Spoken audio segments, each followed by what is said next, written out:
করার সময় মাইন্ড কোথায় যায়, আমি কি বকবক করছি ভিডিওতে আমি নিজেই জানি না, উল্টো পাল্টা বকে যাচ্ছি।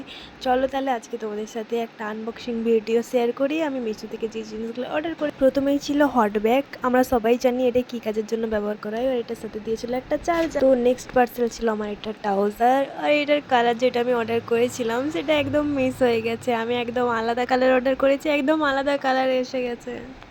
এটা তোমরা আমার মুখ দেখেই বুঝতে পারছো হয়তো যে কালারটা আলাদা এসেছে বলে আমার মুড অনেক খারাপ হয়ে গেছিলো, কিন্তু কোনো ব্যাপার না, যে কালারটা এসেছে সেটাও অনেক সুন্দর, অনেক ভালো লেগেছে, কোয়ালিটিও অনেক সুন্দর এসেছে। আর এই প্যান্টটা সবাই জানো যে এটা ট্রেন্ডিং প্যান্টের মধ্যে একটা চলছে না এখন, সবাই নিচ্ছে, তাই আমিও অর্ডার করেছিলাম। চলো তারপরে যেটা এসেছিলো সেইটা তোমার সাথে শেয়ার করি। তো তারপরে ছিল দুটো টি শার্ট, যেটা খুলে করে আমি দেখছি একটা এসছে, তারপর দেখছি না ওটার মধ্যে দুটোই ছিল, আমি যেটা দেখতেই পাইনি। কিন্তু টি শার্টগুলো অনেক অনেক সুন্দর ছিল। তো আমার গলার আওয়াজ শুনে তোমরা বুঝতেই পারছো যে আমার গলার অবস্থা একদম খারাপ, তবুও প্রথমবার আজকে ভয়েস দিলাম। কেমন আমার ভিডিও দেখে কেমন লাগলো তোমরা অবশ্যই জানাবে, আর সাবস্ক্রাইব করতে ভুলবে না, ঠিক আছে? টাটা।